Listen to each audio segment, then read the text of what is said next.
하나님께서 우리 공동체에 주시는 말씀은 마가복음 6장 7절부터 13절까지 말씀입니다. 신약성경 62페이지에 있습니다. 마가복음 6장 7절부터 13절까지 한 절씩 교독하시고 마지막 13절은 함께 합독하시는데요.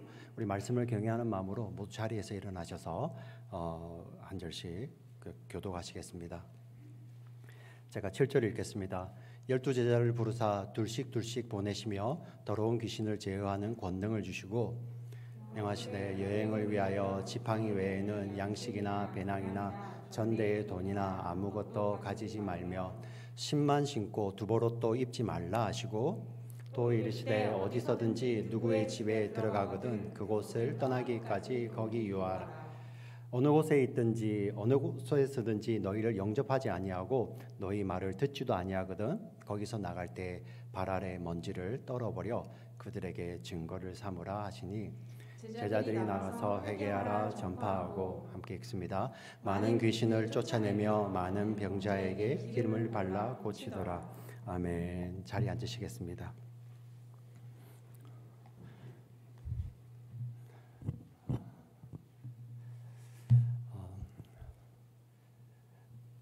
지금 다 마스크를 쓰고 계시는데요. 우리 코비드 19 때문에 코비드 19이니까 2019년도부터 그죠? 우리가 마스크를 쓰고 21 거의 만 3년이 되어가네요.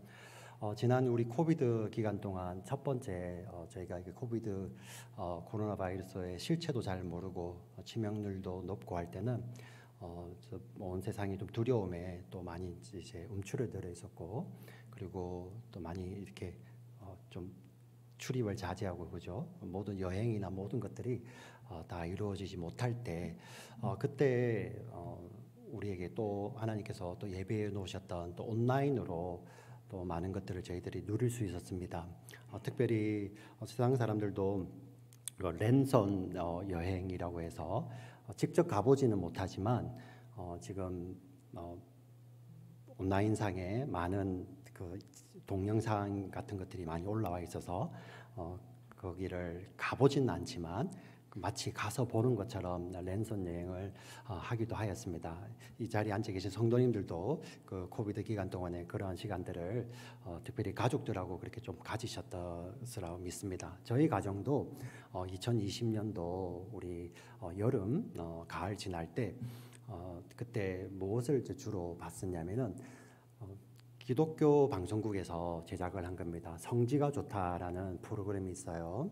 그래서 그 제작진들과 함께 이렇게 일행을 인도하는 목사님의 인도함으로 우리 신약 성경에 나오는 여러 지역들, 심지어 구약에 나오는 지역들까지 이제 조금씩 살펴 돌아보는 그러한 프로였습니다. 굉장히 유익했고요. 저에게도 글로 알고 있던 그러한 것들을 직접 눈으로 보는 그러한 굉장한 유익함이 있었습니다. 그때 한 가지 기억나는 것이 우리 이 목사님 일행이 사막에 우리 중동의 사막이죠. 아라비아 사막 쪽에 사막에 거하고 있는 사람들이 지금도 있습니다. 베두인이라는 족속들인데요. 그들은 수백 년 동안 자신들의 조상들이 사막에서 거주했던 그 방법을 지금도 그대로 지키면서 사막에 살고 있습니다. 물론 이제 문명의 혜택을 보기 때문에 어떤 이렇게 또 가외적으로 차도 가지고 있는 베두인도 있고 그리고 그 나라에서 그 베두인들을 위해서 물도 예비하기도 합니다. 자, 그런 것들도 있음에도 불구하고 여전히 수백 년째 내려오는 그 조상들이 함께 가지고 있었던 그런 삶의 방식을 고수하고 있는 그런 사막의 사람들이 있습니다. 아랍인들이죠. 그런데 그들 가운데 이러한 전통이 있습니다. 누구든지 손님, 내가 원래 아는 사람들이 아니라 처음 만나는 사람도 손님으로 자기 집에 방문하는 나그네들, 집을 일부러 찾아온 사람도 아니고 지나가는 사람들 주사도 만약에 그 집으로 오게 되면 3일 동안 아무런 조건 없이 그들을 환대하는 것입니다. 집안에 있는 가장 좋은 것으로 그들에게 먹이고 심지어 그 사막에 구하기 힘든 그 커피, 귀하게 여기는 커피를 갈아서 커피를 내려놓는 그런 베두인들의 삶을 글로만 알다가 제가 눈으로 직접 보게 되었습니다. 참 부러웠습니다. 저런 넉넉함과 그런 환대. 그런데 우리 오늘을 사는 우리 특히 미국 같은 경우, 한국도 마찬가지겠지만 아주 시골을 제외하고는 이제는 그런 손님 환대하는 것은 거의 불가능하지 않습니까? 지금 우리 이 탈라시 아파트들 많이 있는데요. 누군가가 와서 문을 두드리면서 내가 지나가는 사람인데 오늘 하루 묵고 갈 수 있겠습니까? 이렇게 이야기를 한다면 여러분 선뜻 문을 열어드리실 분 계신가요? 오늘 좀 말씀을 잘못 오해하셔서 목사님 설교의 은혜를 받고 이제 다 열어줘야지, 다 열어주리라 그렇게 결심 안 하셔도 됩니다. 우리 문화가 다르죠, 그죠? 문화가 다릅니다. 근데 그런 문화, 다른 문화의 것을 지금 그 베두인들의 문화를 탈라시 아니 뉴욕 뭐 이런 아틀란타, LA 같은데 그대로 적용할 수 없잖아요. 네. 그 베두인들의 문화가 사실 2000년 전 예수님 당시 유대인들의 문화하고 비슷합니다. 사실 그 베두인들, 아랍인들의 뿌리도 아브라함이고요. 유대인들도 스스로 누구의 자손이라고 하죠? 아브라함의 자손이라고 하지 않습니까? 맞습니다. 아랍인의 뿌리도 아브라함이고 유대인들의 뿌리도 아브라함입니다. 근데 아브라함이 어떤 일을 하였습니까? 부지 중에 손님들을, 나그네를 대접하였는데 그 나그네가 누구였냐면 바로 하나님과 그의 천사들이었어요. 그래서 그들에게는 이 나그네를 대접하는 것이 정말 빅딜입니다. 예, 정말 빅딜. 정말 자기 속에 있는 모든 것을 다해서 드릴 수 있는.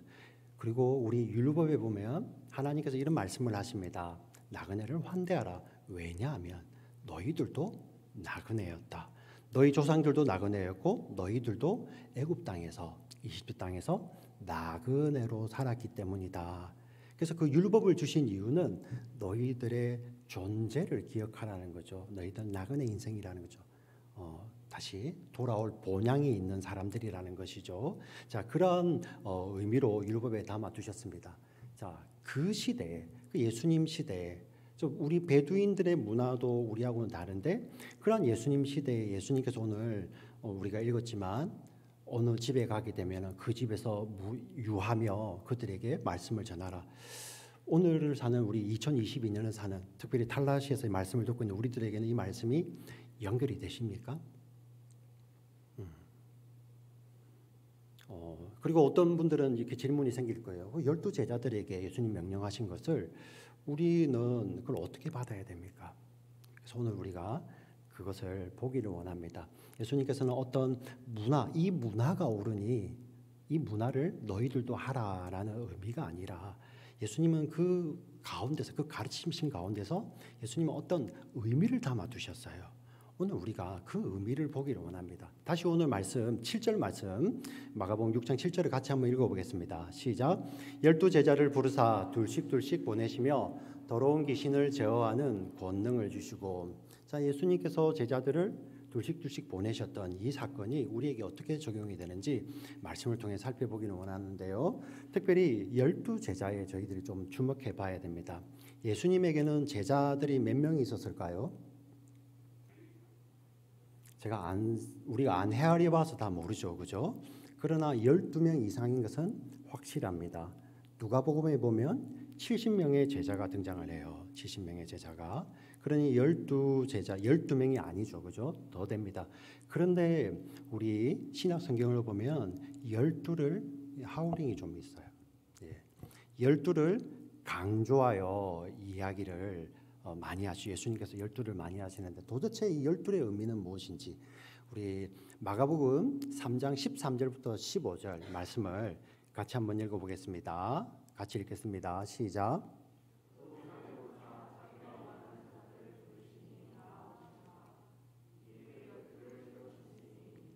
자가 함께 있게 하시고 또 보내사 전도도 하며 귀신을 내쫓는 권능도 가지게 하려 하심이로라. 아멘.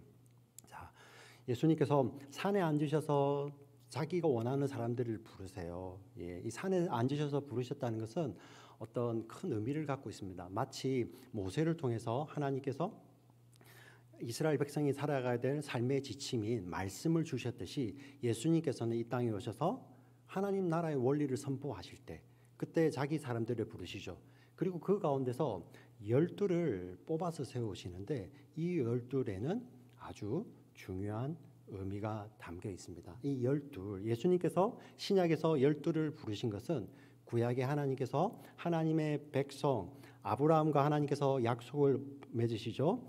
내가 너로 복의 근원이 되고 내가 너로 말미암아 천하 만민이 복을 얻게 하겠다. 나는 너의 하나님이 되고 너의 자손들은 내 백성이 되리라는 그 약속을 주셨죠. 그 약속이 이루어지는 하나님의 백성들을 총체적으로 상징하는 것이 지칭하는 것이 바로 이스라엘의 12지파들입니다. 12지파들. 그 12지파들이 피가 특별해서가 아니라 하나님의 약속이 있기 때문에 그들 가운데 구원이 있는 거예요. 자, 근데 그 12지파들 구약 성경을 읽어보면 하나님께서 부르셨음에도 불구하고 그들은 하나님을 배신하기도 하고 하나님을 떠나가기도 하고 그래서 결국은 하나님께서 주셨던 약속의 땅도 잃어버리게 되는 마치 아담이 에덴 동산에서 쫓겨나듯이 그 12지파들도 약속의 땅에서 쫓겨나는 일들을 경험하게 되죠. 자, 구약은 어떤 메시지를 담고 있어요. 하나님 나라의 약속을 담고 있는데 인간이 스스로 실패하는 모습이 그려지죠. 근데 우리가 보면 구약은 실패한 것 같지만 하나님은 실패하지 않으셨습니다. 왜? 그들은 모형에 불과했거든요. 무엇이었냐면 정말 실체가 있으세요. 참 이스라엘이시고 참 하나님의 약속을 이루시는 하나님의 아들이 이 땅에 오시잖아요. 그분이 우리가 믿는 예수님인 줄 믿습니다. 아멘. 그 예수님이 이 땅에 오셔서 12를 택하여 부르신다는 것은 새로운 공동체를 하나님의 공동체를 이루어가는 것이죠. 예수님이 이 땅에 오셔서 제일 먼저 무엇을 하셨습니까? 하나님 나라를 선포하셨잖아요. 그죠? 그리고 하나님 나라에 어떤 사람들이 들어오죠? 바로 예수와 함께하는 자들, 하나님의 백성들이 들어오게 됩니다. 그 하나님 백성들 전체를 총칭하는 것이 바로 12이라는 곳에 담아두고 있어요. 12. 자, 그들은 예수님을 주로 고백하고 하나님의 온전한 다스림을 받는 자들이죠. 그래서 우리 12 제자를 부르신 마가복음 3장 14절 15절 다시 보시면 이렇게 나와 있습니다. 이에 12를 세우셨으니 이는 자기와 함께 있게 하시고 예수님의 이름이 임마누엘이에요. 하나님이 우리와 함께 하시다. 하나님 우리와 영원히 함께 하시는 거죠. 이 하나님 나라가 어떠한 곳이냐면은 하나님이 우리와 영원히 함께 하시는 거예요. 어떤 좋은 곳에 사는 것이 편한 곳에 사는 것이 문제 없이 사는 것이 문제 없는 곳에 가서 사는 것이 목적이 되는 나라가 아니라 무슨 일을 만나든지 어떤 일을 만나든지 하나님과 함께하는 나라, 그 나라가 하나님 나라예요. 지금 이 자리에 예배드리고 있는 사람 가운데서도 하나님의 임재를 강력히 바라며 그 하나님과 함께하기를 원하는 자들은 하나님 나라의 임재를 경험하고 있는 거예요. 근데 이 자리에 몸은 와 있지만 마음은 하나님 나라가 아니고 하나님이 아니라 다른 곳에 가 있다면은 저는 모르지만 하나님은 아시죠. 하나님 나라예요. 그리고 예수님께서 이 땅에 오셔서 그 하나님 나라를 선포하셨습니다. 하나님 나라의 백성들도 똑같이 나가서 하나님 나라를 선포하는 거예요. 그것이 전도입니다. 보내서 전도하게 하시죠. 이것이 왜 중요하냐고요? 예수님 마가복음을 읽어보시면 예수님께서 온갖 기적을 일으켜서 사람들이 막 몰려오잖아요. 새벽에 예수님은 기도하러 가시고 베드로는 예수님을 찾으러 옵니다. 베드로가 이럽니다. 난리 났습니다. 사람들이 막 몰려들어요. 어떤 의미일까요? 예수님 당신이 이제 영웅이에요. 영웅. 히어로. 우리가 사람 잘 골란 것 같습니다. 얼마나 좋겠어요. 우리 학생들 아니면 여러분 직장 한번 생각해 보세요. 여러분 지금 다니고 있는 직장이 세계에서 가장 좋은 회사가 된다고 생각해 보세요. 얼마나 좋겠습니까? 지금 자기가 따르고 있는 사람이 가장 인기 있고 영향력 있는 영웅이 되었어요. 근데 예수님 그때 이런 말씀을 하십니다. 자, 우리 여기서 떠나자. 다른 데로 가자. 다른 마을로 가자. 거기서 나는 뭐 하리니? 전도하리니. 하나님 나라를 전하리니. 왜? 나는 이 일을 위해서 보냄을 받았느니라. 예수님 이렇게 말씀을 하세요. 예수님 본인이 이 전도를 위해서 하나님 나라를 선포하기 위해서 그 마가복음이 그것을 이야기하잖아요. 하나님의 아들이 이 땅에 종으로 오셔서 하나님의 말씀에 구약부터 약속되었던 그 말씀에 순종하여서 그 말씀을 이루기 위해 이 땅에 종으로 오셔서 하나님 나라를 선포하시는 것. 그게 이 땅에 종으로 오신 하나님의 아들의 모습이에요. 그 예수님이 그 백성들과 함께 하시며 그들을 똑같이 보내시는 거예요. 믿으십니까? 네. 우리가 바로 그러한 자들이라는 거예요. 자, 그리고 뒤에 중요하게 나오죠. 귀신을, 우리 15절 보세요. 귀신을 내쫓는 본능도 가지게 하려 하심이라. 어떤 특별한 능력을 말하는 것이 아니라, 여러분 잘 생각해 보십시오. 악한 영이라는 것은 우리 하나님 나라를 이야기할 때 이런 중요한 개념이 있어요. 누구의 지배를 받는가요? 누구의 지배를? 아담 이후에 아담이 선악과를 먹는 것이 왜 빅딜입니까? 모든 사람이 죄를 범하여 하나님의 영광에 이르지 못하고 죄와 사망의 권세 아래, 어두움 아래 지배받고 있는 것이죠. 이제 그 가운데 하나님의 약속이 빛처럼 임하셔서 그 어둠을 몰아내는 것이 이 복음이잖아요. 복음. 예.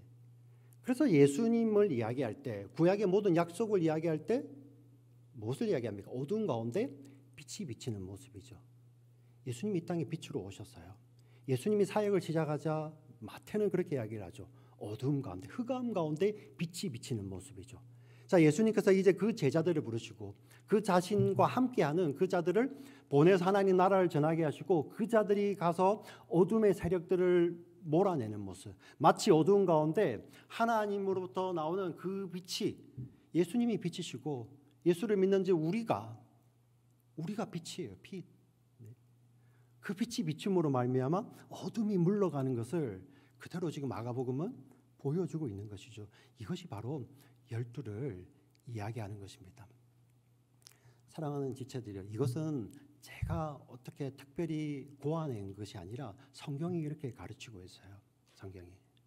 그래서 열두 사도라는 것은 우리 교회의 근본이 되는, 터가 되는 것이죠. 이 말은 예수님께서 사도들에게 명령하신 것, 예수님께서 사도들에게 설명하신 것, 예수님께서 사도들에게 전해주신 것이 다 우리들에게도 그대로 뭐가 된다? 해당이 된다는 말씀입니다. 이것을 잘 보여주는 성경이 바로 요한계시록입니다. 요한계시록. 요한계시록은 먼 미래에 일어날 일들을 막 무섭게 써서 이단들이 이렇게 함부로 할 책이 아니고요. 이 교회의 아름다움에 대해서 요한계시록은 이야기하고 있어요. 요한계시록 처음이 바로 그 촛대 사이에 거니시는 예수님. 촛대는 교회라고 이야기. 7 촛대. 그 교회 사이에 거니시는 예수님이 교회에 편지를 합니다. 그것으로 시작을 하죠. 그리고 요한계시록은 이제 그 예수님을 뭐라고 묘사하기 시작하냐면은 모든 하나님의 약속을 이루시는 다윗의 뿌리요, 다윗의 자손이요, 사자와 같으니. 그런데 그를 바라볼 때 일찍이 죽임을 당한 어린 양 같은. 이제 예수님은 어린 양으로 묘사하시는 거예요. 자, 그리고 그 예수님을 중심으로 어떤 한 무리가 나타나는데 그 무리는 그 어린 양의 피에 자기의 옷을 빨아서 흰 옷을 입은 무리예요. 그리고 그 어린 양이 어디로 가든지 그 뒤를 따라가는 무리라고 합니다. 그리고 그 어린 양이 이제 증인을 파송합니다. 그 충성된 증인, 요한계시록에 보면 10장, 12장 가서 보면 우리 두 사람의 증인이, 심지어 그들이 증인하다가, 증인으로 살다가 죽임을 당하기까지 하는 그러한 모습이에요. 자, 그렇게 이 처음에 예수님과 교회의 모습이 어린 양을 따르는 모습으로 이렇게 등장을 하게 됩니다. 그리고 맨 마지막에 이제 마지막 때가 됩니다. 새 하늘과 새 땅이 열리게 되죠. 요한이 환상 가운데서 그것을 보게 됩니다. 요한계시록 21장에 보면 새 하늘 새 땅이 열리고 새 예루살렘이 있다고 합니다. 성입니다. 건축물입니다. 그런데 좀 이상한 설명을 해요. 그 건축물을 바라보면서, 그 성을 바라보며 와, 아름답다 이것이 아니라 마치 신부가 신랑을 위해서 단장한 것처럼 보인다고 합니다. 예. 요한계시록에 이렇게 흘러왔거든요. 흰 옷 입은 무리, 어린 양이 어디를 가든지 따라가는 그 무리를 요한계시록은 신부라고 표현하기 시작합니다. 그리고 요한이 바라보니 성이 마치 신랑을 위해서 단장한 신부와 같다고 이야기를 합니다. 그리고 이 사건이 벌어집니다. 맨 마지막 심판, 요한계시록에 4가지 재앙이 있습니다. 그 마지막이 대접 심판인데, 대접도 7대접이 있어요. 그 마지막 7대접의 심판을 외치던 천사가 이렇게 이야기합니다. 보라, 내가 어린 양의 신부를 보이리라 이렇게 이야기를 하며 요한이 성령에 이끌려 올라가게 됩니다. 그때 요한이 보게 됩니다. 하늘에서부터 하나님으로부터 어린 양의 신부가 내려오는데 그 신부를 뭐라고 이야기하냐면은 바로 새 예루살렘 성이라고 표현을 합니다. 그 성이 신부가 아니라 그 신부를 성에 비유하여요. 그리고 그 성의 아름다움 12보석이 있고요. 12진주문이 있고 자, 그것은 우리가 올라갔을 때 천국에 갔을 때 천국이 금으로 은으로 이런 다이아몬드로 사실 천국에는 그런 매매가 없는데 그게 무슨 의미가 있겠어요. 예. 우리 한국인들 좋아하는 우리 찜질방 가면은 금방, 은방, 예, 거기 보석방, 천국이 그런 찜질방 같은 곳입니까? 네. 그게 아니에요. 그 보석을 통해서 신부의 아름다움을 이야기하는 거죠. 신랑을 위해서 자신을 정결하게 준비한 신부의 아름다움, 그 신부가 바로 교회인 우리들을 이야기하는 것입니다. 그 아름다움을 이야기하면서 그때 이런 것을 보게 됩니다. 그 성에 이런 일이 있는 거예요. 우리 요한계시록 21장 우리 14절을 같이 읽겠습니다. 시작.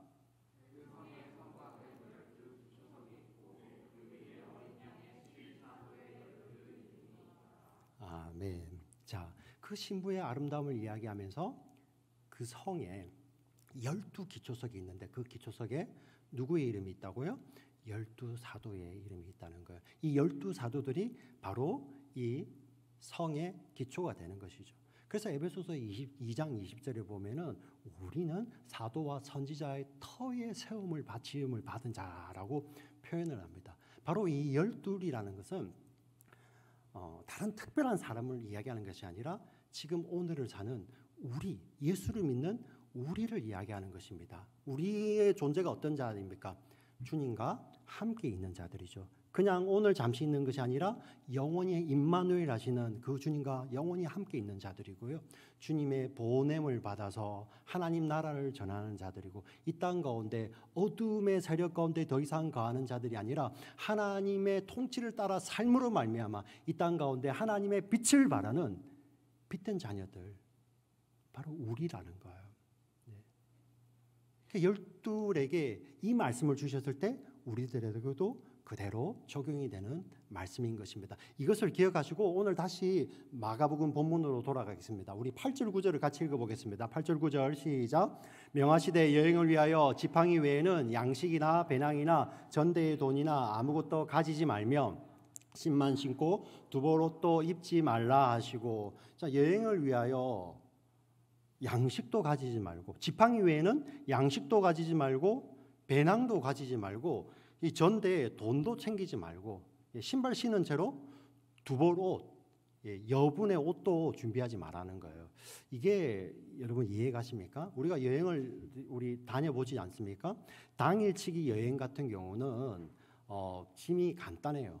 왜? 거기에서 머물 필요가 없으니까 간단하게 짐을 챙겨올 수 있지만 하루를 자게 되면 당일치기와 하루의 차이는 하루만 자게 돼도 그 짐 규모가 달라지죠. 그렇지 않습니까? 그리고 머무는 시간이 길어지면 길어질수록 짐은 더 많아져요. 지금 예수님께서 이 제자들을 떠나보낼 때 그게 며칠이 걸릴지 모르는 거예요. 자, 그러면은 잘 준비해서 가라 이렇게 말씀해야 되죠. 근데 전혀 준비 제로예요, 제로. 우리 엄마들, 우리 아버지들 한번 어릴 때 자녀들하고 이제 뭐 어릴 때야 우리 부모님들이 자녀들 이렇게 짐 챙겨주지만 우리 중학교 가고 고등학교 가고 갈 때 같이 여행 갈 때 몇 박 며칠 가는 자리인데 떠나야 되는데 우리 자녀들이 짐은 하나도 안 들고 몸만 떨렁떨렁 나와요. 우리 부모님 어떠시겠어요, 마음이? 여행 가기 전부터 그 속에서 막 게이지가 올라오잖아요, 그죠? 그렇지 않습니까? 그러면 짐 다 준비했냐? 다 챙겼대. 예. 이것저것 챙겼냐면 그제서야, 그죠? 엄마가 챙겨줬어야지 그러죠. 예. 마치 지금 이러한 모습 같잖아요. 전혀 준비되지 않는. 근데 예수님께서 무엇을 이야기하십니까? 네. 지금 하나님 나라를 선포하러 보낼 때 이때 너희들의 힘으로 가는 것이 아니다. 너희들의 힘으로 가는 것이 아니고 내가 보내고 내가 공급한다는 것. 그것을 이야기하는 것이죠. 지금 제자들에게 그것을 강조하는 것입니다. 준비 잘해가도 되죠. 그런데 하나님 나라는 그런 곳이 아니야. 하나님 나라의 선포는 너희 힘으로 되는 것이 아니라 주님이 보내시는 것이죠. 하나님이 보내시는 것이죠. 그것을 강조합니다. 자, 그리고 마가는 또 한 가지를 주목해서 이렇게 보고 있습니다. 특별히 우리 병행 본문인 마태복음이나 누가복음에는 지팡이 없이 가라고 되어 있는데 여기 마가복음은 유독 지팡이 하나를 쥐고 신을 신고 급히 가라고 이렇게 이야기를 합니다. 우리는 이게 이게 어떤 개념이니까 모르지만 매년 유월절을 지키고 있는 유대인들은 이게 어떤 내용인지 알아요. 자, 우리 출애굽기 12장 11절 말씀 한번 보여주세요. 출애굽기 12장 11절 같이 읽겠습니다. 시작. 너희는 그것을 이렇게 먹을지니 허리에 띠를 띠고 발에 신을 신고 손에 지팡이를 잡고 급히 먹으라. 이것이 여호와의 유월절이니라. 아멘. 자, 급하다는 것은 이 급하게 유월절 먹는 것이 급하게 먹는 것을 보여주는 것이 지팡이를 쥐고예요. 지팡이를 쥐고. 지금 예수님께서 제자들에게 지팡이를 쥐라는 의미가 바로 여기에 있는 것이죠. 이 유월절 참 이해가 안 갑니다. 이 이스라엘 백성들이 430년을 종살이했었어요. 근데 만약에 시간적으로 급했으면 하나님께서 그 전달에 미리 준비시키면 되지 않나요? 만약에 어떤 급한 것이 시간이 부족하다면 430년 동안 종으로 머물러 있다가 그날 그렇게 급하게 내보내신 이유가 무엇입니까? 여기서 이 급함의 개념은 빨리빨리 시간 없어 이런 개념이 아니라 중요함을 이야기하는 것이죠. 430년 동안 종살이였다는 것은 바로 이들이 자기도 모르게 세상의 노예가 되어 있잖아요. 세상의 노예가 되어 있는 이 자들을 하나님의 구원받은 백성으로 구원해내시는 하나님의 구원이 얼마나 중요한지를 유월절을 통해서 보여주시는 거예요. 단순히 빨리빨리 나가 이런 의미가 아니라 이 중요함을 통해서 하나님은 무엇을 이야기하십니까? 이전에는 너희가 세상의 종이었지만 이제는 너희가 세상의 종이 아니라 하나님의 자녀라는 새 시대를 선포하시는 것이죠. 거기에 빨리빨리가 있는 것입니다. 급하게 중요함을. 제자들도 마찬가지입니다. 내가 전하는 이 하나님 나라의 복음이 바로 그런 것이죠. 우리 제자들과 우리는 어떻습니까? 뭐가 다릅니까? 우리도 세상에 보냄받은 자들이죠. 지금 우리로 보고 밖에 나가서 초인종을 누르라는 것이 아니라 우리도 하나님의 나라를 사는 하나님의 백성으로서 세상을 향해 파송받은 자들입니다. 우리 그렇지 않습니까? 우리를 보내셨으니 하나님께서 우리의 삶을 책임지시죠. 어떤 모양으로 보내시든지 우리 삶을 책임지시고. 그런데 우리는 어떠한 자들입니까? 하나님의 그 새 시작을, 새 출발을 알리는, 새 나라를 알리는 그런 구원을 받은 자들이죠. 우리는 그런 귀하고 존귀한 자들입니다. 그리고 우리가 만나는 사람들에게 우선적으로 가장 중요하게 체크하고 전해야 될 것이 바로 무엇이라는 것입니까? 바로 구원이라는 거죠. 우리의 자녀들을 키울 때 우리의 자녀들이 좋은 학교를 가는 것도 참 좋고요. 좋은 직장을 갖는 것도 참 좋고요. 그것도 중요하지만 진짜 중요한 것은 무엇입니까? 우리의 자녀들이 영생을 소유하고 사냐 아니냐. 그렇다고 우리 자녀들에게 우리가 억지로 구원 줄 수 없잖아요. 근데 우리는 그 부모의 가치관이 드러나지 않습니까? 그 영생이라는 것이, 그 구원이라는 것이 어떤 것보다도 귀한 그 부모와 그거는 있어도 되는, 다르지 않습니까? 예수님 이렇게 말씀을 하십니다. 사람이 만일 온 천하를 얻고도 제 목숨을 잃으면 그것이 그에게 무슨 유익이 있으리요? 그렇지 않습니까? 우리 이 땅에 100년 정도 사는 인생입니다. 그 인생조차도 온 천하하고도 비교할 수 없어요. 그런데 우리 성경은 무엇을 이야기합니까? 영생에 대해서 이야기를 합니다. 영원히 함께 하나님과 함께 하시는 그 영생에 대해서 이야기를 하는데 우리 구원이 바로 그것을 다루는 것입니다. 제자들에게 지팡이를 쥐고 신을 신으라는 것도, 급하게 보내시는 것도 바로 그겁니다. 너희에게 맡겨진 하나님 나라, 하나님 나라가 바로 그런 것이란다. 오늘을 사는 우리들에게도 동일하게 적용되는 말씀인 줄 믿습니다. 아멘. 이렇게 우리를 보내십니다. 우리 그 뒤에 말씀 보여주세요. 10절. 자, 같이 읽습니다. 시작.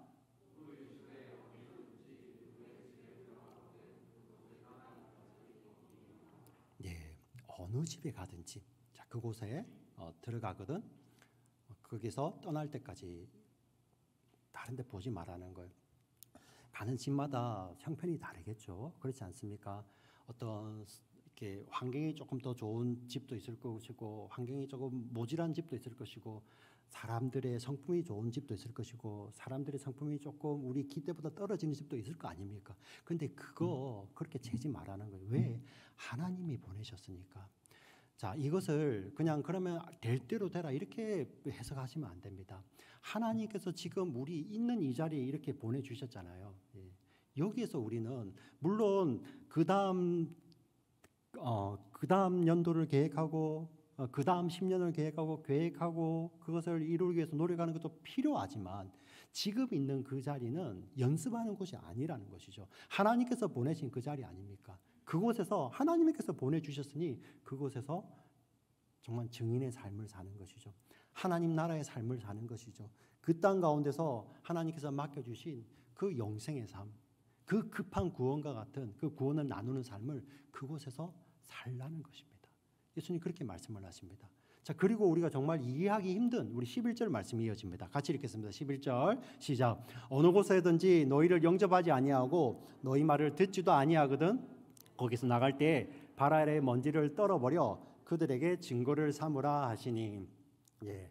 자, 지금 예수님께서 제자들을 유대인들에게 보내세요. 그런데 이 발 아래 먼지를 떨어버리는 것은 어떤 의미냐면은 유대인들이 이방 땅에 들어가거나 이방인의 집에 자신도 모르게 들어갔다가 나올 때 발에 먼지를 떨어내는 거예요. 굉장히 유대인들이 봤을 때는 아주 기분 나쁜 행동입니다. 근데 예수님 그 말씀을 하세요. 예수님 도대체 왜 이러실까? 근데 예수님께서 복음서에 보면 전혀 우리가 생각지도 못하는 예수님께서 강한 말을 하시죠. 독사의 자식들아 이런 말씀을 하시죠. 근데 여러분 저는 그게 더 은혜가 되더라고요. 세상은 어떻습니까? 저 사람에게 유용할 가치가 있으면 그 앞에 양의 탈을 걸어놓고 그죠? 뒤로는 무엇을 하든 간에 그 사람에게서 이익만 얻어내면 되잖아요. 예수님 절대 그렇게 살지 않으셨어요. 예. 그런 강력한 선포를 통해서 그들로 돌아오게 하셨죠. 그렇지 않습니까? 예. 한 명이라도 얻어내기 위해서 하나님 그러셨거든요. 하나님께서 하나님 백성들 향하여서 구약에 보면 하나님께서 심판의 메시지를 강력하게 보내십니다. 심판이 목적이었습니까? 아니죠. 그들로 돌이켜 구원받게 하기 위해서입니다. 예수님께서 지금 그 말씀을 하시는데 동시에 이 마가복음은 조금 더 또 다른 모습이 또 숨겨져 있어요.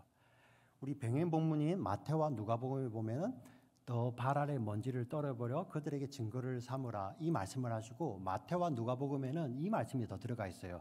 심판 날에 소돔과 고모라가 너희가 들어갔던 그 땅보다 더 견디기 쉬웠을 거야. 어떤 의미냐면은 심판 때에 너희를 거부했던 그 자리에 그 심판이 얼마나 강력할지를 예수님께서는 마태와 누가복음에는 기록이 되어 있어요. 예수님 이 말씀을 하셨겠죠? 근데 마가는 그것을 기록하지 않습니다. 그리고 대신에 오히려 이 마가복음 오늘 이 본문이 어디에 연결되어 있는지를 우리는 잘 보아야 돼요. 우리가 지난 시간에 무엇을 보았습니까? 예수님께서 고향 땅에 가셔서 배척당하시는 모습을 봤죠. 그렇지 않습니까? 자, 그리고 저 같으면 우리가 전략적으로 잘한다면요, 그죠? 가장 좋은 모습만 보여주고 우리 자녀들 보내고 싶죠. 근데 우리 예수님이 어떠십니까? 자기가 고향 땅에서 배척당하는 모습을 보여주시고 제자들을 파송하시는 거예요. 이게 어떤 의미가 있을까요? 이 마가복음의 주제가 여기 담겨 있거든요. 예수님은 어떤 분이시죠? 예, 하나님의 아들이신데 하나님의 말씀에 순종하여 이 땅에 내려오신 분이죠. 그리고 어디까지 배척당하십니까? 십자가에 죽기까지 배척당하시잖아요. 그런데도 그 일을 묵묵히 가지고 그 길을 걸어가시고 이루시죠. 왜? 그것이 하나님의 뜻이기 때문에. 예수님이 그것을 이루시는 종으로 오셨고요. 우리와 함께 하시며 우리를 보내시는 지금 여기서도 마찬가지입니다. 왜 그들이 가야 됩니까? 예수님께서 보내셨기 때문이죠. 그들이 실패할 수 있어요. 우리 마가복음의 표현으로 그들이 믿지 않으면 그들이 아무리 전해도 안 들어가죠. 근데 무엇을 이야기합니까? 예수님이 그것을 알면서도 보내시는 이유는 제자들에게 성공을 기대하신 게 아니라는 거예요. 하나님 나라는 우리들 삶에 성공을 기대하는 것이 아니에요. 제자들을 보내셔서 다 성공해 100% 완수하고 와, 그게 아니에요. 예수님께서도 배척당하시는 그 모습대로 제자들을 보여주시고 보내주시죠. 제자들이 가야 되는 이유가 무엇입니까? 주님 말씀하시기 때문에. 여기에서는 무엇을 보여주시죠? 성공이 아니라 순종을 이야기하는 것입니다. 순종. 오늘을 사는 우리들에게도 그대로 이 말씀이 적용이 됩니다. 예수님께서 우리 이 땅 가운데 하나님의 나라를 사는 자로서 이 땅 가운데 파송하실 때 우리에게 원하시는 것은 성공이 아니라 순종인 줄 믿습니다. 다 같이 아멘 하실까요? 순종하는 자들에게 가장 중요한 것은 무엇입니까? 바로 능력이 아니라 신실함 아닙니까? 신실함. 신실함. 우리 주님도 그렇게 종으로 오셔서 고향 사람들, 심지어 가족들, 심지어 가까운 제자들에게까지도 모른다고 부인당하시며 끝까지 십자가에 가셨던 그 주님이 나의 주라면서요. 그 주님이 나와 함께 영원히 함께 하신다면서요.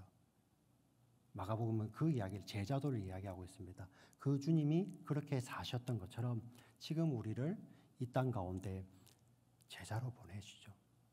사랑하는 성도님, 우리 지체들, 우리 주님의 이 보내심 앞에 우리에게 요구되는 것은 단 한 가지입니다. 바로 순종이죠. 순종. 그 순종의 삶에 있어서 가장 중요한 것이 무엇입니까? 지금 있는 그 자리에서 신실한 것입니다. 성경은 이 신실한 자들, 끝까지 신실한 자들을 충성된 자라고 이야기를 합니다. 그래서 우리 복음서에서 예수님이 그렇게 강조하시는 것이 착하고 충성된 자들아 하죠.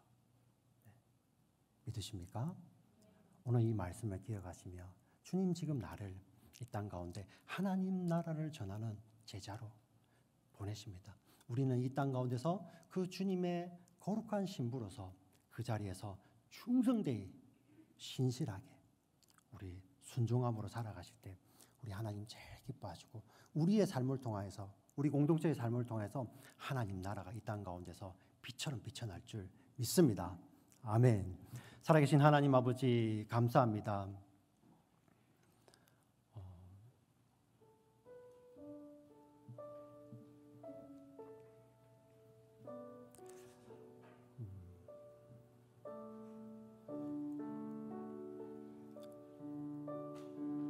주님은 성공이 아니라 순종하기를 원하시고 주님은 성공이 아니라 신실하기를 원하시고 주님은 성공이 아니라 충성을 원하시는데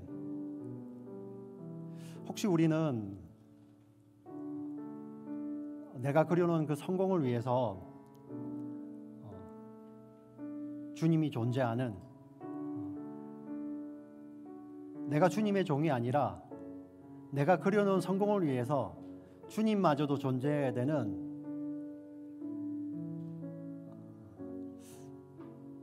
그런 생각에 혹시 우리가 빠져있지는 않는지 오늘 말씀을 통해서 봤으면 좋겠습니다. 우리 주님이 너무 좋아요. 나는 저 멀리 있을 테니까 너 열심히 하고 와라.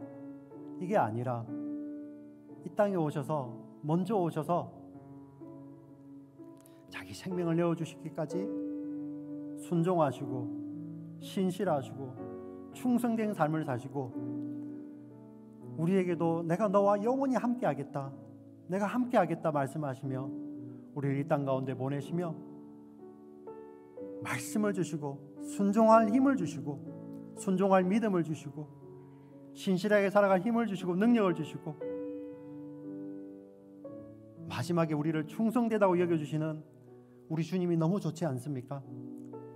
우리 사랑하는 지체들, 말씀을 통해서 이 주님을 더 가까이 하는, 주님을 더 만남으로 말미암아 지금 내가 서 있는 자리가, 그 자리가 어떤 자리이든지 우리 주님 때문에, 그 주님이 너무 좋아서 힘을 얻고 주님의 말씀에 순종함으로 신실하게 충성되게 살아가는 우리 사랑하는 지체들 다 될 수 있도록 성령님 우리의 삶을 주장하시고 인도하여 주시옵소서.